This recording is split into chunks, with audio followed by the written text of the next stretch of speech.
Hello नमस्कार दोस्तों, मैं अमूल कास्तार आपका स्वागत करता हूँ। दोस्तों, सुबह 7 बजे हम लोग जुड़ रहे हैं और आज की 6 तारीख है, ठीक है? और आज हमारा चैप्टर नंबर जो 9 है, मनी मार्केट, कैपिटल मार्केट, उसमें से कैपिटल मार्केट अब कंप्लीटली अच्छे तरीके से डन हो जाएगा आज, ठीक है? मनी मार्केट हम ऑलरेडी कर चुके हैं और इसके 11 मार्क्स आपके श्योर हो जाएँगे, ठीक है? और ये सबसे ईज़ी और सिंपल है आज का पॉइंट। पहले तो मैं आपको बता दूँ, आप लोगों को अभी रेगुलर बेसिस पे 3 ही दिन हुए, बराबर है? मतलब हमने मनी मार्केट और कैपिटल मार्केट का डिफरेंस देखा, demand deposit, time deposit, organised and unorganised sector देखो, ये तो देख लिया। ऑर्गेनाइज्ड सेक्टर क्या है, अनऑर्गेनाइज्ड सेक्टर क्या है, राइट? आपको अगर ये रिकॉल करना पड़ेगा बार-बार बेटा। डिमांड डिपॉजिट क्या है, टाइम डिपॉजिट क्या है, उसी तरीके से अगर आप कंसेप्चुअली पढ़ते हो ना बेटा, तो आप लोगों के ये वाले सवाल भी अच्छे से डन हो जाते हैं। देखो, सिर्फ रिवाइज करते हैं, मनी मार्केट में हमने क्या किया था ताकि ऑड वर्ड में अलग क्या पढ़े। बच्चे कहते हैं सर इकोनॉमिक्स में ना हमको थोड़ा दिक्कत हो जाता है चैप्टर नंबर 9 में यूजुअली, बट ऐसा नहीं होगा। Good morning all of you, good morning Aditya, Muskan, Atul, Vidya, Bhumi, Vikrant, Soham, Jack, very good morning all of you.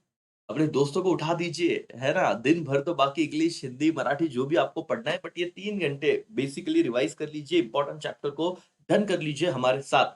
तो एक ऐसा कॉन्फिडेंस रहेगा कि सर हाँ, दिन की शुरुआत तो अच्छे से होगी और जो बाद में रिकॉर्डेड देख रहे हैं बेटा, जल्दी से उठने की आदत डाल लो सुबह-सुबह, ठीक है? चलो फटाफट से 100 के करीब बच्चे अभी सुबह-सुबह जुड़ चुके हैं और लाइक्स बहुत कम है। ओकेस, ओकेस, मरियम, पायल, मयूरी, श्रेया, तेजल, सत्यम, युग, महादेव, सादिया, सोफिया, कृतिका, प्रेम, नम्रता। ओकेस, ओकेस, ओकेस, ओकेस, जुड़ जाइए। ठीक है, चलो। आगे सब लोग बेटा चलो यहाँ पे ध्यान दीजिए। अब लोगों को कैपिटल मार्केट शुरू करना है, लेकिन शॉर्ट में पहले तो मनी मार्केट तो हमने किया है, बट ज़रा वापस से एक बार इन 4 पॉइंट को मुझे बताइए, क्योंकि 2 से 3 मार्क्स ऑब्जेक्टिव अगर आ रहे हैं, तो एक फायदा है कि भई ये बताते हैं कि ऑड वर्ड फाइंड करो, टाइप्स ऑफ बैंक बताइए। हमें पता है कि सेविंग अकाउंट है, रिकरिंग अकाउंट है, करंट अकाउंट है, बट डीमैट अकाउंट ही इसका पार्ट नहीं आ रहा था, तो बट ऑब्वियस ऑड वर्ड यहाँ पे क्या हो जाता है बेटा, डीमैट अकाउंट हो जाता है। अब ये क्यों बता रहा हूँ, हमने पढ़ा था वो रिकॉल करने के लिए। अब तो कैपिटल मार्केट करना है, बट इतने ही क्वेश्चन करो, फिर कैपिटल मार्केट के चार्ट पे हम जाएंगे, ठीक है? और वो भी मैं आपको बताऊंगा, छोटा सा पॉइंट है इसलिए ज्यादा आज हमें दिक्कत नहीं है, ज्यादा टेंशन नहीं करके। ओके, उसके बाद अनरेगुलेटेड फाइनेंशियल इंटरमीडियरीज, ऐसा बताइए ऐसा कौन सा फाइनेंशियल इंटरमीडियरी जिस पर रेगुलेशन नहीं है। ओके, म्यूचुअल फंड पे रेगुलेशन है क्या? हाँ सर, म्यूचुअल फंड पे रेगुलेशन है। निधि कंपनी, चीट फंड और लोन कंपनीज, ये हमने अनऑर्गेनाइज सेक्टर में देखा था बेटा, तीनों के तीनों। इसलिए यहाँ पे ऑड वर्ड क्या हो जाएगा, म्यूचुअल फंड ऑड वर्ड हो जाएगा। अब इसके लिए आपको सेपरेट क्या पढ़ना है, अगर आपने लेक्चर में सही से ध्यान दिया है पहले दो, तो ये तो अपने आप आपको आ रहा है, ठीक है? देन आफ्टर आप देखोगे बेटा, फाइनेंशियल एसेट, ये तो हमने हमारे ऑब्जेक्टिव जो चल रहा है सीरीज, कहाँ पे, अपने यूट्यूब पे ही। आप अगर चैनल पे जाओगे बेटा, चैनल पे ऐसे अपने अपने चैनल के नाम पे क्लिक करिएगा, अगर आपको डायरेक्टली वो नहीं मिल रहा है तो। और फिर ऐसे स्क्रॉल करके देखो, आपको मिलेंगे वीडियोस लाइव, वैसे पोस्ट वाला कुछ तो होगा। वहां पे उस सेक्शन में आपको डेली क्विज भेज रहे हैं हम लोग। तो वहां पे एक बार ये पूछा गया था फाइनेंशियल एसेट, बहुत बच्चों को समझा नहीं लैंड क्यों ऑडवर्ड है, क्योंकि बाकी सब फाइनेंशियल एसेट में आता है बेटा, तो लैंड ये ऑडवर्ड डेफिनेटली होगा, क्योंकि वो फाइनेंशियल एसेट में नहीं आता। एंड लास्ट वन, ये क्वांटिटेटिव तो मैंने आपको बताया था। एनीवेज, आज दोस्तों हमें क्या करना है, जरा यहाँ पे आइए। कैपिटल मार्केट में चार ही पॉइंट है। और आज देखो, आप लोगों को इस चैप्टर का पूरा टेंशन खत्म हो जाएगा। कैपिटल मार्केट में 4 ही पॉइंट है, ठीक है? सबसे पहला पॉइंट आप देखो, क्या कैपिटल मार्केट में भी सर स्ट्रक्चर पूछा है? हाँ, लेकिन वो मनी मार्केट जितना बड़ा नहीं बेटा। मनी मार्केट में क्या हो रहा था, स्ट्रक्चर आपको ऑर्गेनाइज, अनऑर्गेनाइज, ऑर्गेनाइज में क्या था? ऑर्गेनाइज में आपने देखा कि आरबीआई था, कमर्शियल बैंक था, आरबीआई का एक्सप्लेनेशन, कमर्शियल बैंक का एक्सप्लेनेशन, कोऑपरेटिव बैंक का एक्सप्लेनेशन, इसलिए वो चैप्टर बड़ा होता गया। जबकि कैपिटल मार्केट में बहुत शॉर्ट में दिया है। सबसे पहले उन्होंने कहा कि कैपिटल मार्केट में गवर्नमेंट सिक्योरिटीज होती है, trade in government and semi government security with fix interest, तो ये कीवर्ड है, टेक्स्ट बुक में भी आपको यही मिलेगा, इसलिए आज ज्यादा मैं वहां पे जाऊंगा नहीं। और मनी मार्केट का रोल ऑफ मनी मार्केट, ये बहुत इंपॉर्टेंट सवाल है। फंक्शंस ऑफ आरबीआई, ये इंपॉर्टेंट सवाल है। कमर्शियल बैंक तो हमने ऐसे भी ओसी में किया था, तो ये दो तीन अच्छे से करके रखिएगा। मनी मार्केट पे फोकस कीजिएगा। कैपिटल मार्केट में आपको स्ट्रक्चर में पहला स्ट्रक्चर है government security, government security market के अंदर क्या लिखना है, इस मार्केट में क्या ट्रेड किया जाता है, government as well as semi government securities को ट्रेड किया जाता है, मतलब डील किया जाता है, बाइंग एंड सेलिंग, और with interest rate, fix interest rate, बस इतना लिखोगे इनफ है। चलो, स्ट्रक्चर ऑफ कैपिटल मार्केट जिन बच्चों ने आज तक नहीं किया, ओके ओके ओके, ठीक है, तो उनका तो कोई मतलब आज के लेक्चर के बाद कोई टेंशन रहेगा नहीं। उसके बाद इंडस्ट्रियल सिक्योरिटीज मार्केट, दूसरा स्ट्रक्चर, चार ही बेटा, सिंपल। इंडस्ट्रियल सिक्योरिटीज मार्केट में दो मार्केट आएंगे, प्राइमरी और सेकेंडरी, जहां पे न्यू इश्यूज होते हैं, न्यू इश्यूज, नए शेयर इशू किए जाते हैं, ठीक है, आईपीओ वगैरह, दैट इज प्राइमरी मार्केट। और सेकेंडरी मार्केट में old issue via stock exchange, Bombay stock exchange, national stock exchange, इनके द्वारा ओल्ड इशू को ही वापस क्या किया जाता है, सेल किया जाता है। तो देखो, new issue primary market, old issue secondary market, keyword याद रखिए, बहुत इंपॉर्टेंट सवाल नहीं है, वन सेकेंड। फिर एक आता है DFIS, provide medium and long term finance, बस इसे कीवर्ड कीजिएगा, इसे अंडरलाइन कीजिएगा। इसमें इसके एग्जांपल है IFCI, IIBI, एक्सिम बैंक वगैरह। और लास्ट में फाइनेंशियल इंटरमीडियरीज, जिसमें हमको लिखना है कि इंटरमीडियरीज का मतलब होता है ये इन्वेस्टर और बोरोवर, इनके बीच में लिंक क्रिएट करते हैं, ठीक है, link between investor and borrower, जैसे merchant bank, mutual fund.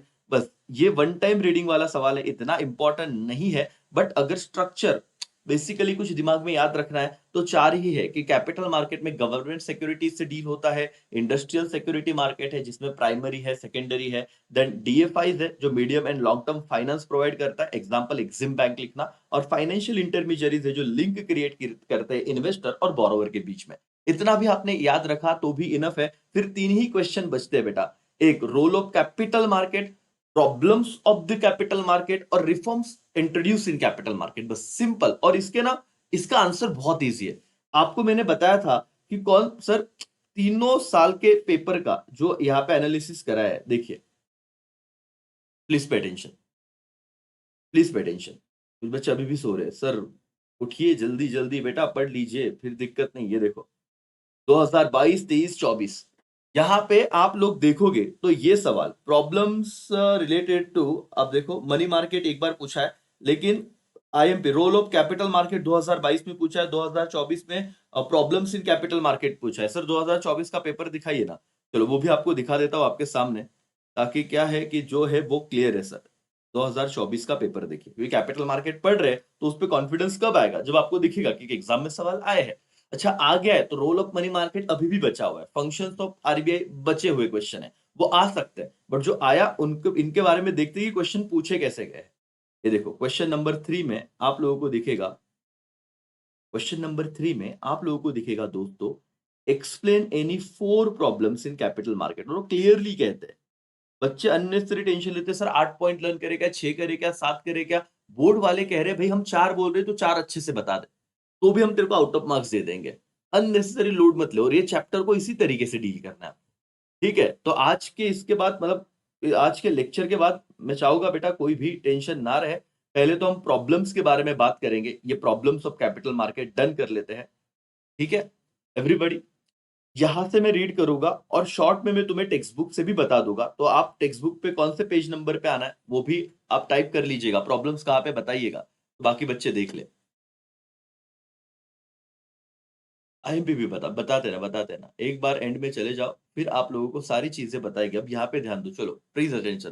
Problems of capital market में क्या है, सबसे पहला प्रॉब्लम है बेटा fraud, losses and disturb amongst the investor. अगर आप देखोगे ना हर्षद मेहता स्कैम 1992, अगर आपने वो सीरीज देखी होगी, शेयर मार्केट से रिलेटेड था ना, share market in capital market, यहाँ पे सबसे बड़ा प्रॉब्लम है जो स्कैम हो रहे थे, फ्रॉड हो रहे थे, इससे इन्वेस्टर का बहुत बड़ा नुकसान हो रहा था। मार्केट रातों रात मतलब गेम चेंज हो रहा था, खटाखट नुकसान हो रहा था। तो ये क्या था सबसे बड़ा प्रॉब्लम, फ्रॉड।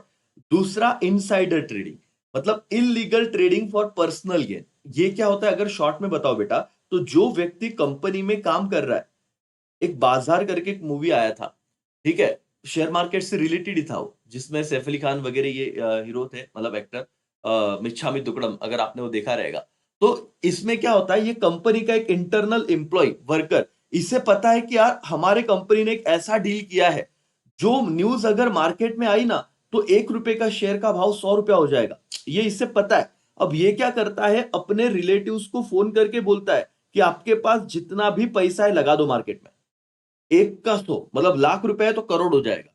अब ये इंफॉर्मेशन बहुत सेंसिटिव थी, सीक्रेट थी, जो किसी को बताना नहीं चाहिए और ये अलाउड नहीं है। अगर ऐसे बताया तो बेटा जेल तक हो सकता है, इतना डेंजर अभी सेबी ने रूल्स कर दिए। बट ये प्रॉब्लम था क्या बेटा, इनसाइडर ट्रेडिंग। ऐसे इंटरनल इंफॉर्मेशन, सीक्रेट इंफॉर्मेशन अगर आप लोगों को दोगे और ट्रेडिंग करवाओगे जिससे उनका फायदा होगा, that is illegal trading for personal gain. खुद के फायदे के लिए अगर आप कोई भी काम करते हो उसे इनसाइडर ट्रेडिंग कहा जाता है। पहले कंसेप्ट समझ लीजिएगा, शॉर्ट में बता रहा हूं, फिर हम टेक्स्ट बुक में जाएंगे। But problems in capital market हर बार का वही प्रॉब्लम था कि हमको सर लैंग्वेज ही नहीं समझ रहा था अंदर। ठीक है, नाउ तीसरा पॉइंट क्या है, debt issue, low trading in bonds due to cost. अब देखो भाई, बहुत बार क्या होता था कि जहां पे कॉस्ट हाइयर है, जहां पे जो बोरोवर है उन्हें भी ज्यादा खर्चा लगता है, तो वो, बट ऑब्वियस यार ट्रेड ही, वॉल्यूम जो ट्रेडिंग का वो कम होता था। ठीक है, then trade decline, regional exchange see less activity. क्यों लेस एक्टिविटी, ये फ्रॉड हो रहे थे, इनसाइडर ट्रेडिंग हो रही थी, नेगेटिविटी फैल गई थी। तो यहाँ पे ना, यहाँ पे जो छोटे छोटे एक्सचेंजेस होते थे उसमें तो टोटली व्यवहार कम हो गए। ये एक प्रॉब्लम था। और inefficient information, price don't reflect all data, सारी की सारी बातें हमें सिर्फ डाटा से नहीं क्लियर हो रहा था। तो ये 4-5 पॉइंट है प्रॉब्लम से बेटा। हम टेक्स्ट बुक में आएंगे, आपको नॉर्मली मैंने बताया। अब आइए आज, क्योंकि इसके अलावा क्या ही करना है, प्रॉब्लम्स करा दूंगा, रिफॉर्म्स करा दूंगा, फिर आपका रूल्स बता दूंगा, फिर उसे वापस रिवाइज करेंगे, अगर टाइम परमिट करेगा तो पूरा चैप्टर एक बार गो थ्रू करेंगे। तो आज के बाद आपको इसको देखना भी नहीं है, मतलब वो देखेंगे सीधा 18 तारीख के बाद या मैथ्स वाले मैथ्स के बाद, दैट्स ऑल, इतना ही काम करना है, बाकी कुछ नहीं। चलो यहाँ पे आइए मेरे दोस्तों, और फटाफट से, क्योंकि आप अभी समझो प्रॉब्लम्स का ओवरव्यू आपको मिल गया है ना, एक बार दूसरी बार भी मेरे साथ पढ़ लो, ताकि जो भी है सर इधर ही खत्म हो जाए और दिक्कत ना रहेगा। ठीक है everybody, problem page, page number 90 पे, पेज नंबर 90 पे आइए एवरीवन। सबसे पहला problem, financial scam. But obvious sir fraud, financial scam मतलब ही क्या, फ्रॉड। आप ऐसे भी लिख सकते हो, कोई दिक्कत नहीं sir. Increasing number of financial fraud have result in irrepressible loss in for capital market. Beside this, इसके अलावा it has also lead public क्या बेटा, distrust and loss of confidence among the individual investor. तो ये जो scam होते हैं ना, इसमें लोगों का नुकसान तो होता ही है, बट इसके अलावा जो ट्रस्ट होता है ना, वो भी निकल जाता है, लॉस ऑफ कॉन्फिडेंस, कॉन्फिडेंस भी निकल जाता है कि हम इस मार्केट में पैसा वापस नहीं डालेंगे। तो प्रॉब्लम पहला है फाइनेंशियल स्कैम, या फिर आप फ्रॉड बोलो। ठीक है, और अंदर का प्रॉब्लम, मैं क्यों यहाँ पे आया, आपके सामने टेक्स्ट बुक है ना, दिक्कत है कि सर अंदर का कंटेंट लिखते नहीं आता, समझेगा नहीं बेटा, तो इस चैप्टर में वही दिक्कत होगी। तो रट्टा कितना भी मार ले, एक टाइम ऐसा आएगा तो बोलेगा सर आता नाही कळत आहे, म्हणजे ते लिहायला असं होतंय की ते आठवतच नाही। क्यों, क्योंकि तूने बिना समझे रटा था। समझ ले तो तुझे कुछ ना कुछ लिखता आएगा और मार्क्स मिलेंगे। ठीक है, पहला प्रॉब्लम हो गया कैपिटल मार्केट का, फाइनेंशियल स्कैम मतलब फ्रॉड। दूसरा क्या था, इनसाइडर ट्रेडिंग। देखो, इनसाइडर ट्रेडिंग और प्राइस मैनिपुलेशन। प्राइस मैनिपुलेशन म्हणजे क्या, वो शेयर मार्केट का भी ज्यादा आपको आइडिया रहेगा तो अच्छी बात है, वो खुद ना फ्लक्चुएट करते प्राइस को, कम ज्यादा, स्टॉप लॉस हिट वगैरह कराना, ऐसे वाली बात है। एनीवेज ज्यादा डिटेल में नहीं जाएंगे, प्रैक्टिकल वाली चीज, रेगुलर सेशन नहीं है, बट आपके सामने टेक्स्ट बुक है, जरा पढ़िएगा। चार्ट बता चुका हूं ना, अब देखो, इनसाइडर ट्रेडिंग मतलब क्या, buying and selling of security. Security का मतलब क्या बेटा, ये वर्ड याद रखना, जिसमें क्या होता है, शेयर्स, डिबेंचर, बॉन्ड्स, इसको शॉर्ट में एक वर्ड है सिक्योरिटीज। ठीक है, चलो मेरे साथ बोलो, आपके सामने टेक्स्ट बुक के चार्ट पढ़ा है, लेकिन ये तो टेक्स्ट बुक से भी डन हो जाना चाहिए सर। आज बहुत छोटे से 3 ही क्वेश्चन और इसके बाद 2 ही क्वेश्चन करने हैं, फिर हमारा एक साथ कैपिटल मार्केट भी डन। तो बाद में एग्जाम के पहले या फिर 10 दिन में आपने ये वीडियो भी देख लिया तो भी आपको लगेगा कि सर हाँ, 9वां चैप्टर डन है सर। चलो क्या बोल रहे हैं, what do mean by insider trading. Insider trading का मतलब होता है बाय और सेल करना security by someone who has access to non public information या unpublish information for personal benefit. ऐसा इंफॉर्मेशन जो मैंने कहा ना कि कंपनी ने बहुत बड़ी डील की, उससे कल कंपनी के शेयर का प्राइस बढ़ने वाला है रातों रात, तो ये इंफॉर्मेशन अभी तक पब्लिश नहीं था, अनपब्लिश या नॉन पब्लिक इंफॉर्मेशन, जिसके पास उसका एक्सेस है, वो अपने पर्सनल बेनिफिट के लिए उसका फायदा उठाता है, उसे हम इनसाइडर ट्रेडिंग कहते हैं। ये तो मीनिंग बता दिया बेटा।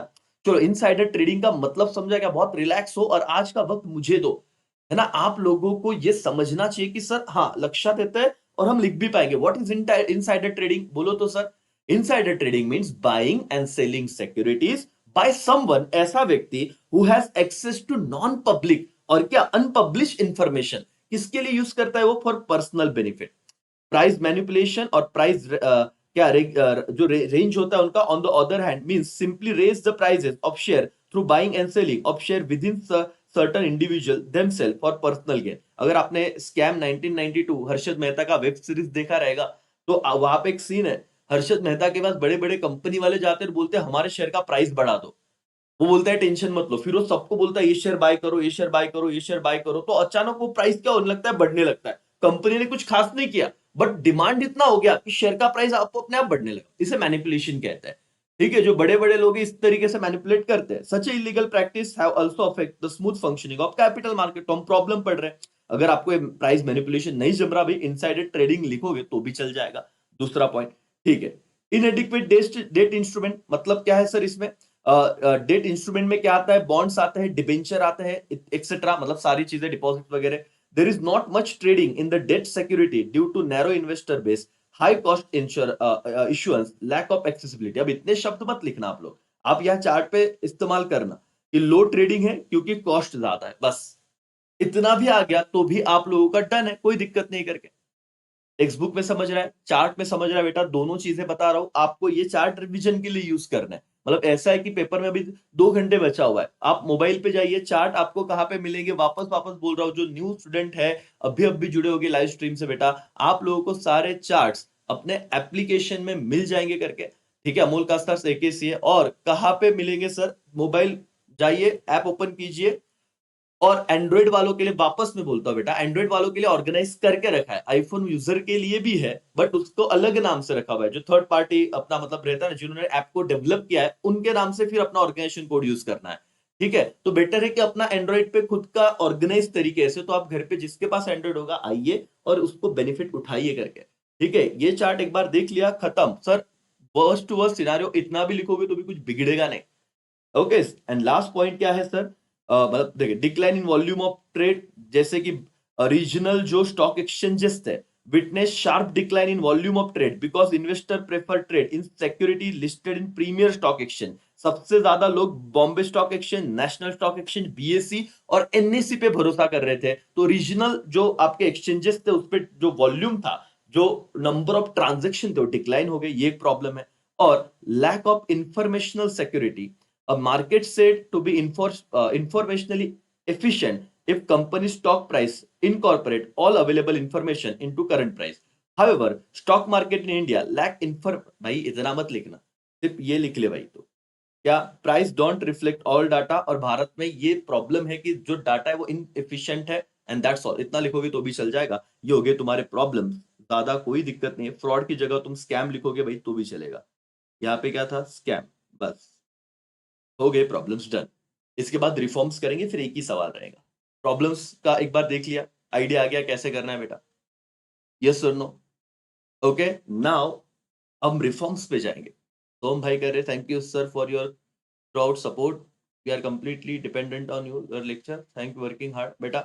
धन्यवाद। मैं आपका ही कहूंगा कि आप लोग सुबह सुबह उठ के पढ़ रहे हो, जो बाद में रिकॉर्डेड देख रहे हैं, बस आप लोगों की मेहनत है। हम तो बस हमारा छोटा सा प्रयास कर रहे हैं कि कोई भी बच्चा ऐसा ना हो कि उसमें काबिलियत है बट लास्ट मोमेंट मोमेंट पे पढ़ने वाले बच्चे होते हैं, जस्ट थोड़ा गाइडेंस नहीं मिला और वो डर के मारे हार जाए, ऐसा हम नहीं चाहते। लड़ो, अपना बेस्ट दो, बाकी देख लेंगे जो भी होगा। ठीक है, ओके बेटा देखो कितना आराम से जा रहे हैं हम लोग। पहले हमने स्ट्रक्चर किया जो ज्यादा इंपॉर्टेंट नहीं था, लेकिन फिर भी देख लिया कि गवर्नमेंट सिक्योरिटीज है, इंडस्ट्रियल सिक्योरिटीज मार्केट है, डीएफआईज है, फाइनेंशियल इंटरमीडिएट है। जितना याद रहे उतना ठीक है, क्योंकि मनी मार्केट का स्ट्रक्चर इंपॉर्टेंट था, ऑर्गेनाइज और अनऑर्गेनाइज। ठीक है सर। फिर यहाँ पे हमने प्रॉब्लम्स देखे। प्रॉब्लम्स में क्या होता है? यहाँ पे स्कैम हो रहे हैं, इसलिए लोगों का विश्वास उठ रहा है। इनसाइडर ट्रेडिंग जो अलाउड नहीं है, इलीगल एक्टिविटी है। डेट इशू, क्योंकि उसका लो ट्रेड वॉल्यूम हो रहा है, क्योंकि कॉस्ट ज्यादा है। ट्रेड डिक्लाइन हो रहा है क्योंकि रीजनल एक्सचेंजेस पे लोगों का भरोसा कम हो रहा है, वो बीएससी और एनएससी पे ज्यादा डील करना चाहते हैं। और इनएफिशिएंट इन्फो, अगर ये तू बार बार पढ़ेगा तो एग्जाम में कुछ ना कुछ तो लिखेगा, प्रॉब्लम्स इन कैपिटल मार्केट।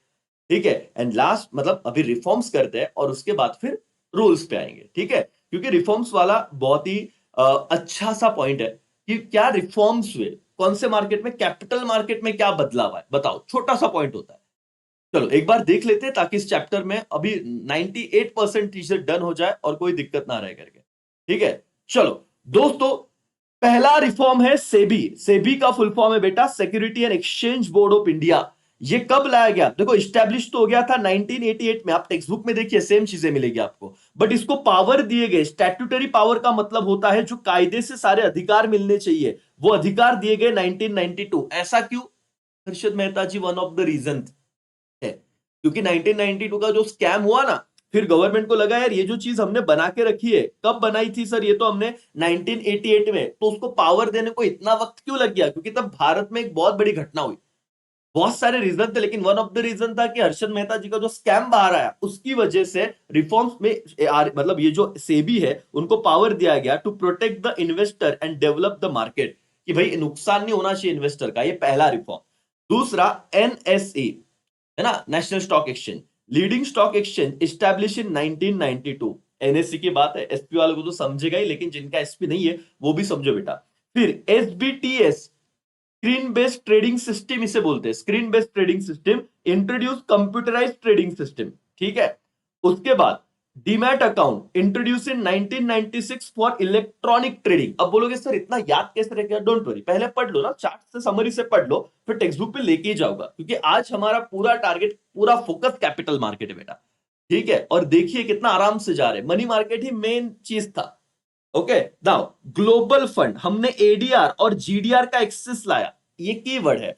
और IEPF, investor education and protection fund, ये भी एसपी वालों को अच्छे से समझेगा। अगर आपको याद हो डिविडेंड जो 7 साल तक पेड नहीं किया, मतलब अनक्लेम है, अनपेड है, तो वो 7 साल के बाद आईईपीएफ में भेज देते हैं, investor education and protection fund, जो स्टैब्लिश हुआ था 2001 में इन्वेस्टर के अवेयरनेस एंड प्रोटेक्शन के लिए दोस्तों। बट अब दिक्कत है कि सर, हाँ ठीक है पढ़ा दिया, याद कैसे रखें? देखो ये वाला सवाल है पेज नंबर 90 पे ही। आइए, रिफॉर्म्स इंट्रोड्यूस इन विच मार्केट? Capital market. हो जाएगा आज जल्दी, और पूरे चैप्टर का रिवीजन भी हो जाएगा आज।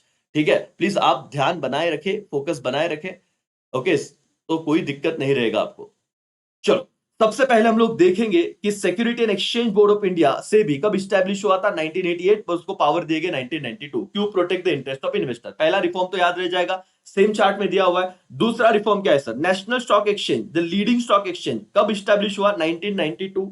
फिर स्क्रीन बेस्ड ट्रेडिंग सिस्टम, एसबीटीएस, उसे इंट्रोड्यूस किया गया। वो क्या बेटा? पार्ट ऑफ मॉडर्नाइजेशन, क्योंकि अब भाई वो फिजिकल, हर्षद मेहता जिन्होंने देखा रहेगा बेटा सीरीज, वो पता है कि वो क्या करते हैं कि एक जगह पे जाते थे और फिजिकल शेयर बेचते थे।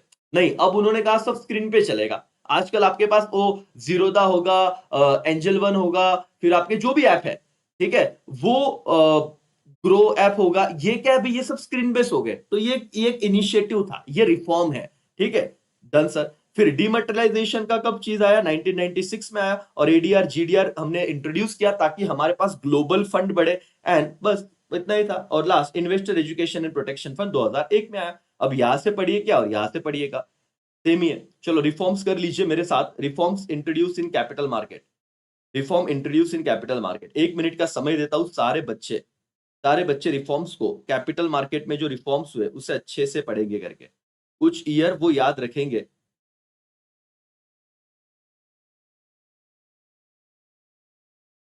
बस, चलो 1 मिनट का समय देता हूं, पढ़िएगा। क्या आपको बेटा फायदा हो रहा है ना? ये जो चैप्टर आप सोच रहे थे कि सर नहीं करेंगे या करेंगे, सोच रहे थे बाद में करेंगे, अब आपका कॉन्फिडेंस देखिए, बट तीनों लेक्चर देखना जरूरी है।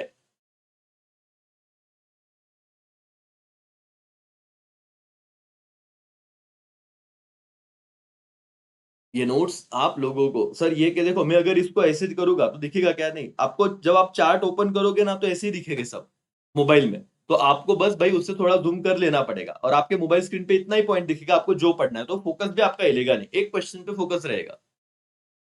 वो आपको करना है कि किस हिसाब से कैसे जाना है। ठीक है, ओके राजा, पढ़ लिया सबने? बोलो यस और नो। डन? क्या सबने रीड कर लिया बेटा?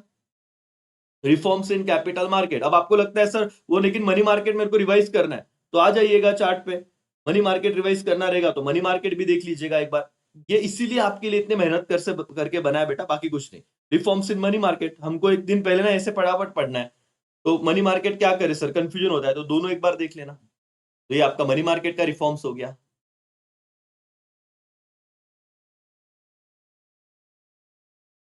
ठीक है, तो ऐसे आप दोनों ही चीजें कंप्लीट कर सकते हो इस चार्ट के माध्यम से। मोबाइल में आप आराम से देख सकते हो, कोई प्रॉब्लम नहीं। और लास्ट क्वेश्चन है आज के दिन का, रोल ऑफ कैपिटल मार्केट। और उसके बाद देखेंगे कि इंपॉर्टेंट क्या है, क्या चीजें हम कर सकते हैं, किस पे ध्यान देना चाहिए। बट वो स्टूडेंट जो आज पहली बार लेक्चर में जुड़ा हुआ है, बेटा रिक्वेस्ट है कि पहले जो मेहनत हमने 2 दिन की है उसे देखिएगा, तो आपको खुद पे भरोसा होगा। इंपॉर्टेंट देने मांगने वाले बच्चे क्या करते हैं बहुत बार, कि कंसेप्ट नहीं पढ़ते, वो सीधा एमपी मांगते हैं। और कोई दे भी दे तो उनके साथ बहुत बड़ा नुकसान कर रहे हैं। तो इकोनॉमिक्स में 99 मार्क्स स्कोर हो सकता है क्या? बेटा एकेसीए की स्टूडेंट है, जो पेपर मैंने आपको दिखाया, उन्हें 100 में से 100 मार्क्स मिले हैं। ठीक है, ढूक लो। तुम चैनल पर नए हो गया रे? ये देखो 100 मार्क्स वाला पेपर है ये ऑलरेडी मैं प्रेजेंटेशन में बता भी चुका हूँ। ठीक है, चलो फोकस नहीं हटाते सर, आइए यहाँ पे आते हैं 9 पे और पढ़ते हैं हमारा रोल ऑफ कैपिटल मार्केट। अभी क्या करूंगा मैं, आप पेज नंबर कौन से किस पे हो बेटा? पेज नंबर आप हो 90 पे, 90 पे, राइट? पेज नंबर 90 पे हो, तो यहाँ पे इसमें दिक्कत क्या होता है, वापस अंडर का कंटेंट लिखने में दिक्कत आता है। डोंट वरी, चार्ट है अपने पास, आपके पास टेक्स्ट बुक है, अभी दोनों ही चीज से बता के उसको फाइनल कर लेते हैं। ठीक है, ओके एवरीबॉडी। चलो दोस्तों, role of capital market, mobilise long term saving. क्या बोला है? कैपिटल मार्केट आया बेटा तो long term saving by default आना ही चाहिए, क्योंकि हम लोग मनी मार्केट में हमेशा क्या पढ़ते थे, शॉर्ट टर्म सेविंग। और मतलब शॉर्ट टर्म बोरोइंग करके जो भी था, शॉर्ट टर्म वर्ड यूज होता था, और कैपिटल में लॉन्ग टर्म होगा। ये क्या, जो लॉन्ग टर्म सेविंग है उसको मोबिलाइज करना। There is a increasing demand for investment fund by individual organisation and the government, but availability of financial resources is insufficient to meet the growing demand. And capital market क्या करता है, help करता है to mobilize long term saving from various section of the population through the sale of security. अब देखो इतना पढ़ने के बाद सब बाउंसर जाता है। अब हमारे जैसे टीचर्स जो इतने साल से पढ़ा रहे हैं, प्रोफेशनल कोर्स करे हैं, तो हमको डिफिकल्ट नहीं जाता। बट मैं ये सोचता हूँ कि जो 12th का बच्चा है, जिसने ज्यादा कुछ समझा नहीं, उसके लिए तो ये डेफिनेटली मुश्किल है। क्या होता है बेटा, कभी कहानी को समझिए। आप यहां पे आइए, लॉन्ग देखो इस पे पढ़ लेते हैं। Attract saving via securities to meet growing investment demand, ऐसा लिखा तो भी चलेगा। सीन ये होता है सर, एक जगह पे ऑर्गेनाइजेशन, इंडस्ट्रीज है, ठीक है, इंडस्ट्रीज है, एक जगह पे आम इंसान है। इनके पास बहुत पैसा है, मतलब जितना उनका नीड है वो कंप्लीट करने के बाद कुछ पैसा जो बच जाता है उसे वो क्या करते हैं बेटा, सेविंग में रखते हैं। ओके, अब सेविंग में यूजुअली बहुत बार ऐसा होता है वो बैंक में रखते हैं पैसे। ठीक है, बैंक में रखते हैं ताकि बैंक उन्हें रिटर्न दे। अब बैंक अगर इनको 7% रिटर्न दे रहा है साल का, तो बैंक कहां से जाएंगी कमाने? ये तो आपको बेसिक स्ट्रक्चर पता रहेगा ना बैंक का। बैंक इनका ही पैसा लोन करके किसी और व्यक्ति को देगी, जैसे इंडस्ट्री को देगी, और इंडस्ट्री बैंक को 10% ब्याज देगा। आप समझ रहे हो? बैंक आपका ही पैसा यूज करके पैसा कमा रही है। आपने बैंक के पास रखा, बैंक आपको 7% दे रही है, आपका पैसा इंडस्ट्री को दे रही है, इंडस्ट्री उनको 10% दे रही है इंटरेस्ट। तो बैंक कमा रही है 10%, आपको दे रही है 60%, तो बीच में 3% किसका फायदा? बैंक का। एक एग्जांपल दिया मैंने। तो हुआ क्या, इसको कैसे बोल सकते हैं सर, कि जो लोगों के पास आइडल मतलब खाली पड़ा हुआ पैसा है, वो हम किसके लिए मोबिलाइज कर रहे हैं? इंडस्ट्री और गवर्नमेंट, जिनको लग रहा है उनको प्रोवाइड कर रहे हैं। बट ये देने का जो माध्यम है वो कौन से मार्केट में होगा सर? मतलब बैंक का एक एग्जांपल दिया। जब आप ये शेयर मार्केट की बात करो, लोग जब शेयर्स खरीदेंगे स्टॉक एक्सचेंज से, तो लोगों का पैसा अल्टीमेटली किसके पास जाएगा? कंपनी के पास।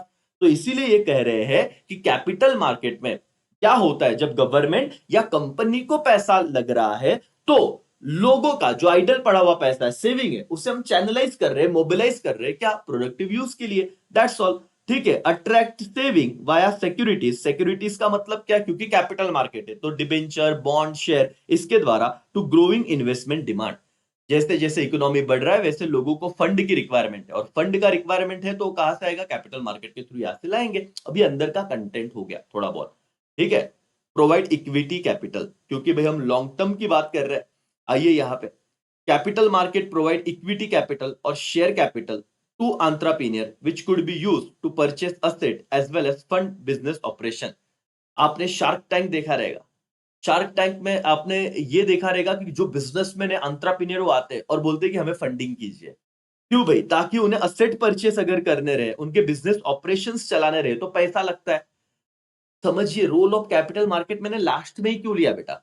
क्योंकि इसमें अंदर के कंटेंट में ना बच्चा इसी को देख के कहता है कि हमको नहीं आने वाला, जबकि प्रॉब्लम्स और रिफॉर्म्स में कोई दिक्कत नहीं थी।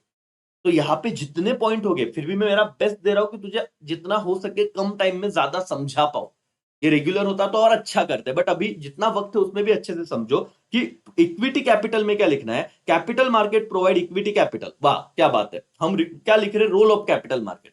उसमें हेडर है equity capital, provide equity capital. फिर अंदर एक्सप्लेनेशन लिख रहे हैं capital market provide equity capital और share capital to entrepreneur. Entrepreneurs मतलब क्या बेटा, इंट्राप्रेन्योर है एंटरप्रेन्योर जो भी आप बोलते हो, ठीक है। क्यों एंटरप्रेन्योर को दे रहे, क्योंकि वो यूज कर सकता है असेट परचेस करने को, फंड ऑफ बिजनेस ऑपरेशन चलाने को, ठीक है, मतलब ठीक है, डन, ये हो गया। Offer fund for assets and business operation, वही चीज है अल्टीमेटली। जो शॉर्ट में हम लिख सकते हैं वो लिखा। तो रोल में दो रोल बताओ यार, बाकी के तो रोल करेंगे। पहले mobilising of long term saving.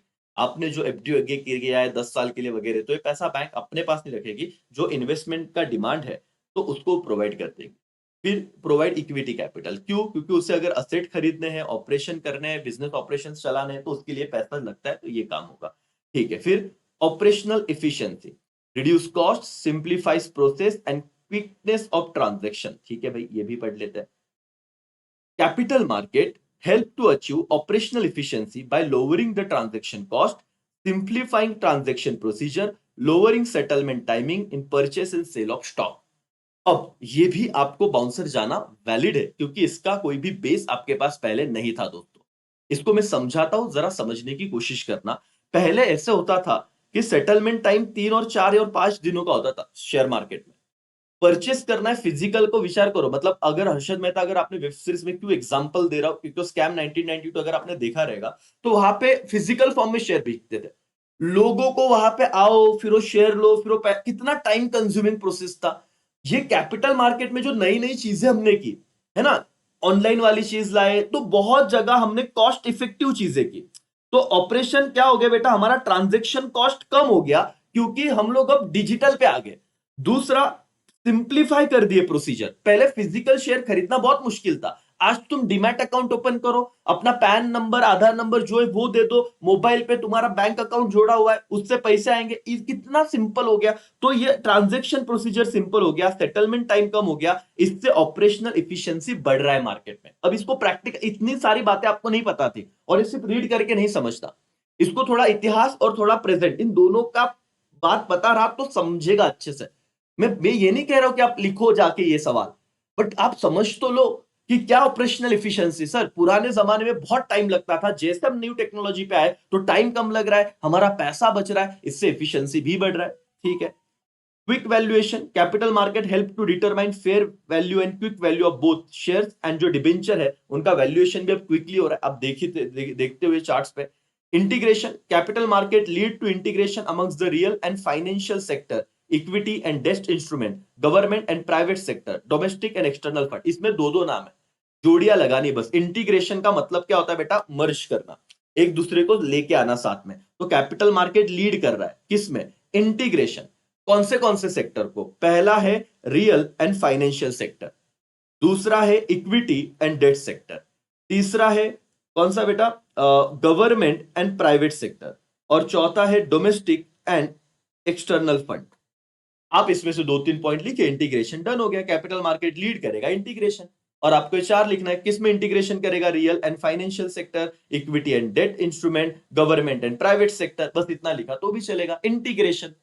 अभी आएगा क्या सर, वो बात की बात है, लेकिन जो रोल ऑफ कैपिटल मार्केट था इसमें इंटीग्रेशन के पॉइंट में अगर तुम्हें दिक्कत आ रही होगी, इंटीग्रेशन मतलब ये क्या कर रहा है बेटा, सब ऑर्गेनाइजेशन को साथ में ला रहा है। Link create real and financial sector, equity and debt instrument, government and private, domestic and external. Chart में तुझे सब दिया है।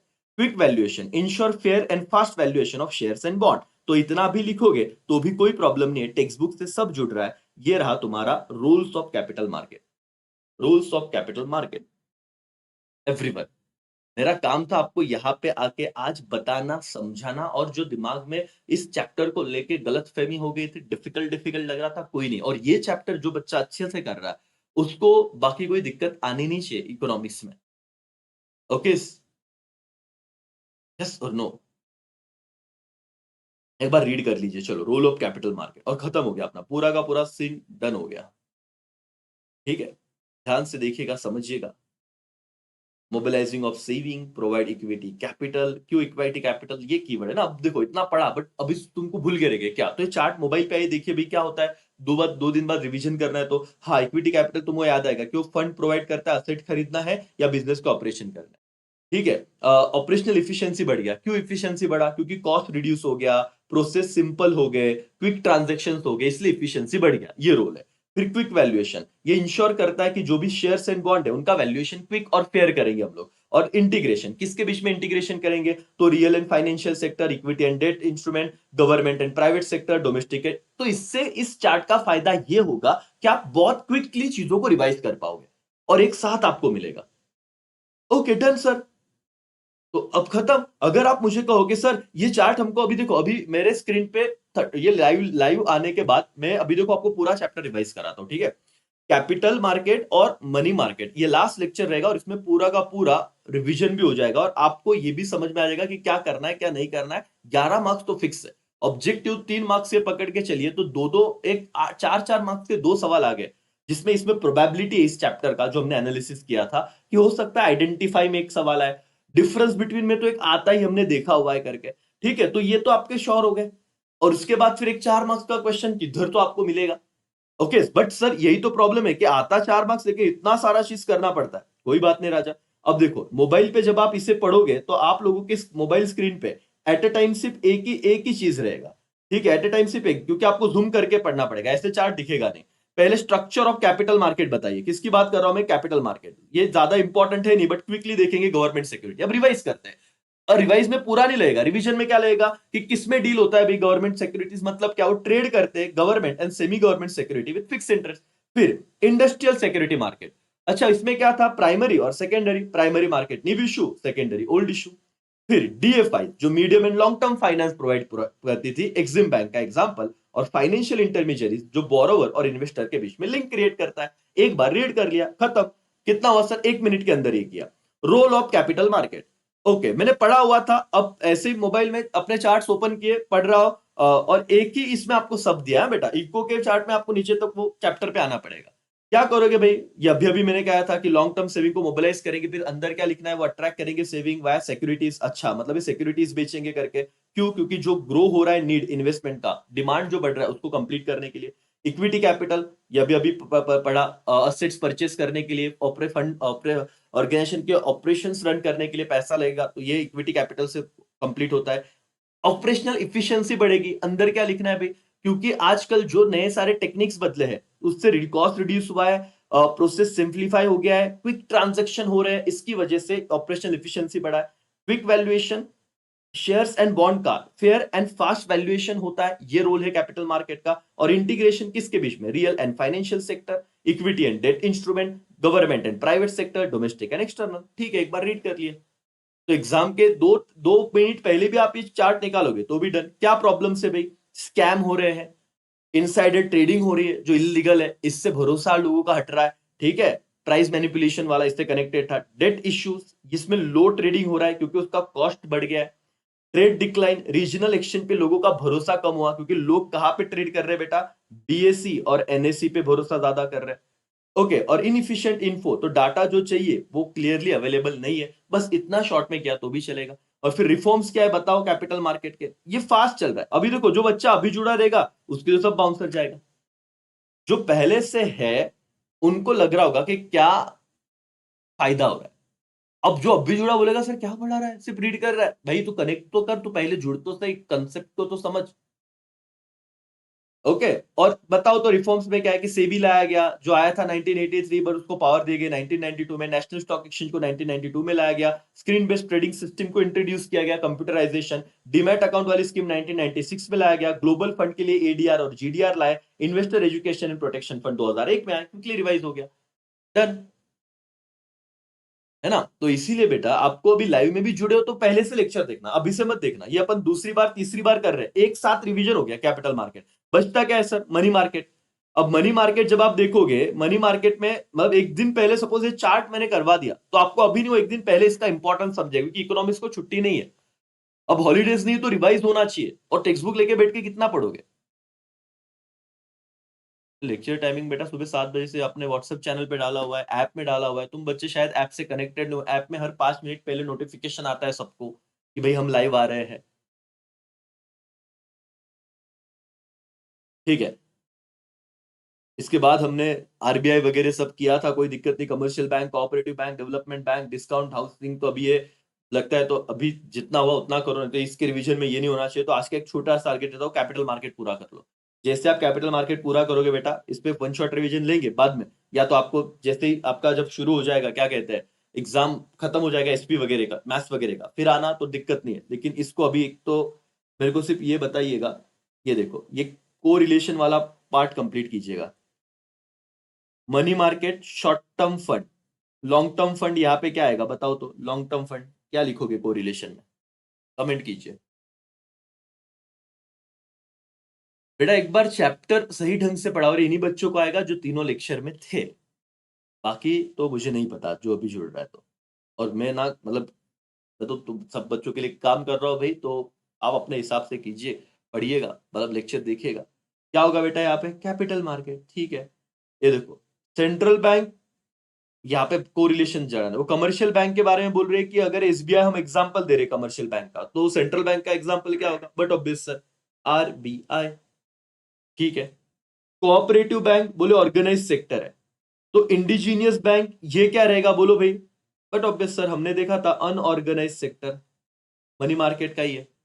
और प्राइमरी मार्केट, अपने चार्ट में इतना तो पढ़ा था ना, देखो secondary market old issue, primary market chart पे आओ।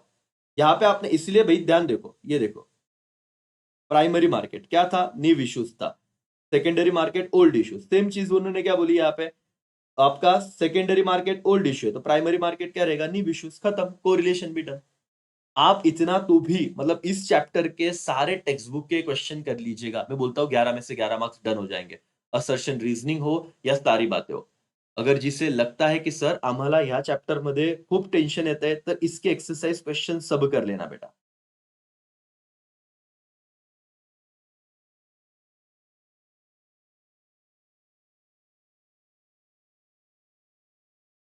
अब ये बताना, individual investor have lost confidence in क्या बेटा, कैपिटल मार्केट। क्यों उसने कॉन्फिडेंस लूज किया, क्योंकि बट ऑब्वियस सर क्या हो रहे थे, स्कैम हो रहे थे। स्कैम हो रहे थे तो वो क्या करेगा, कॉन्फिडेंस लूज ही करेगा। ठीक है, ये वाला चीज। और सर इंपॉर्टेंट में तो मैं आपको बताऊं कि ये जो सवाल है ना, functions of RBI, functions of commercial bank, ये बेटा ओल्ड जो तुम्हारा पैटर्न था 2020 से पहले, तब ये बहुत पूछे जाते थे, इसके बाद ये पूछे नहीं गए हैं। ठीक है, तो अभी आपको इस पे भी थोड़ा ध्यान देना है। Role of capital market, problems of capital market, ये दोनों सवाल इससे पहले पूछे जा चुके हैं। ठीक है। इसके बाद प्रॉब्लम्स ऑफ मनी मार्केट भी पूछा जा चुका है। तो इसमें जो बचता है क्वेश्चन वो ये बचता है कि फंक्शंस ऑफ क्या, कमर्शियल बैंक। और ये वाला क्वेश्चन भी बचता है क्या, रोल ऑफ मनी मार्केट। ये तीनों क्वेश्चन ऐसे जो पूछे नहीं गए अब तक, मैं आपको ये बता रहा हूं कि अब तक पेपर में ये तीनों क्वेश्चन पूछे नहीं गए हैं, जिसको मैंने ग्रीन किया हुआ है। तो इससे आप ज्यादा अच्छे से देखिएगा, आपके टेक्स्ट बुक के तीनों क्वेश्चन है, मैं बता रहा हूं। और मैं जब पेपर होगा उसके बाद पेपर का भी एनालिसिस करूंगा, तभी भी आऊंगा और आपको बताऊंगा, देखो मैंने कहा था। ठीक है। और ये क्वेश्चन जब पेपर सेट कर रहा है कोई पेपर सेटर, अब जो बच्चा सिर्फ पिछले साल के पेपर सॉल्व करेगा वो यही क्वेश्चन रिपीट करेगा, बराबर है ना। वो 3 साल के पेपर करके जाता हूं सर, उसने किया ही नहीं, उसने कभी चैप्टर भी पढ़ा नहीं। वो उसको बोलता है 3 वर्षाचे करून दा, तो वो गैम्बल खेल रहा है फिर, है ना, गैम्बलिंग कर रहा है, आया तो आया नहीं तो गया। ऐसे मत करो। ठीक है, तो यहाँ पे आज अपना चैप्टर नंबर सबका जो चहीता चैप्टर है, money market and capital market. मैं आपको इतना वादा करता हूं बेटा कि जिन्होंने पूरा लेक्चर 1, लेक्चर 2 और लेक्चर 3 एक एक घंटे, ज्यादा कुछ नहीं किया हमने, ये तो शायद अभी 40-45 मिनट ही हुआ, तीनों लेक्चर देखे, उसके 11 मार्क्स सिक्योर, ये मेरा आपको वादा है, कोई टेंशन नहीं करके। ठीक है। चलो, आईएमपी क्वेश्चन में मनी मार्केट हमको अच्छे से फोकस करना है। मनी मार्केट में रोल ऑफ मनी मार्केट राजा, और इसमें आरबीआई के फंक्शन, कमर्शियल बैंक के फंक्शन, जो मैंने कहा ना, ये तीन तो हमें अच्छे से ही करना है। बाकी है क्या, चार्ट पढ़ ही लेना, कैपिटल मार्केट का चार्ट बेसिस पे जाओगे तो भी मार्क्स मिलेंगे जरूर, क्योंकि आप कितना भी पढ़ो अल्टीमेटली इसमें लैंग्वेज नहीं होता। यस यस यस बेटा, इकोनॉमिक्स में कंसेप्ट के मार्क है। बच्चे बहुत है, लाइक्स कम है। देखो 250-300 बच्चे अभी लाइव और लाइक 183, बहुत बड़ी नाइंसाफी सर। तो रिको में 95 लाख है, वही सवाल बार बार पूछ रहे बेटा, 100 में से 100 मार्क्स आ गए, तुम 90 प्लस की बात करे, ढोकले ऐसे बच्चे जो अभी अभी जुड़े रहेंगे। इकोनॉमिक्स में लास्ट ईयर अपने 2 स्टूडेंट को 100 और 100 थे, 2 स्टूडेंट्स को।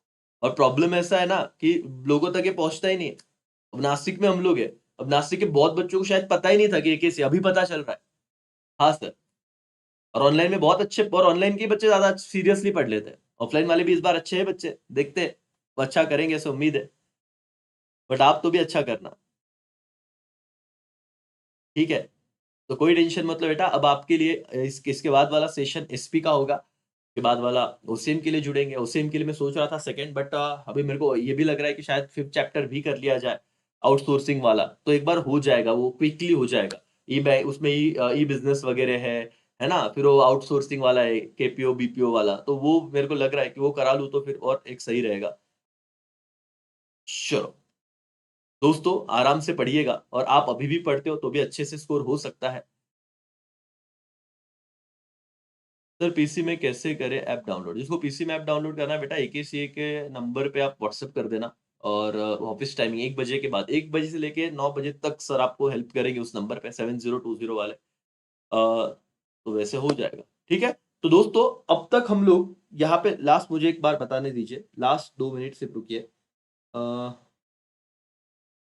हाँ, अब लाइव सेक्शन, लाइव सेशन की बात कर रहा हूँ। वैसे तो आपको सब मिलेगा, ये वाला सबसे इंपॉर्टेंट चैप्टर भी हमने डन कर दिया है लाइव में। इतने हो गए, जो आपको कलर दिख रहे वो सब हो गए। अब नए हो तो भी देख लेना, नहीं तो आपको नहीं मिल रहे, एप्लीकेशन पे आओ, वहां पे फ्री लेक्चर्स में जाइए, क्विक रिवीजन में आपको सीक्वेंस के साथ मिलेगा सब। इको ओसीएसपी, और जब अकाउंट चलोगा अकाउंट सब सीक्वेंस के साथ मिलेगा, किधर ढूंढने की जरूरत नहीं। इतना सब आपके लिए करके रखिए मेहनत। बट आपको यूट्यूब पे फिर, और वन शॉट वीडियो, वो 5 घंटे का जो वीडियो था ना, जिसमें वन शॉट में आपका क्वेश्चन 1 कवर है, क्वेश्चन 2A कवर है, क्वेश्चन 2B कवर है, क्वेश्चन 5 कवर है, टेबल टेबल बेस, सारे टेबल बेस को कंसेप्चुअली बता के रखा है। वो 5 घंटे के वीडियो को करीब करीब 30-40 हजार के ऊपर बच्चों ने देख लिया है रिसेंट। वो हर बार 50-60 हजार बच्चे देखते ही देखते एग्जाम तक उसे, तो आप भी देखिएगा। ओके, चलो तो यहाँ पे मैं रुकता हूँ। Thank you so much, bye, take care, जय हिंद, जय भारत।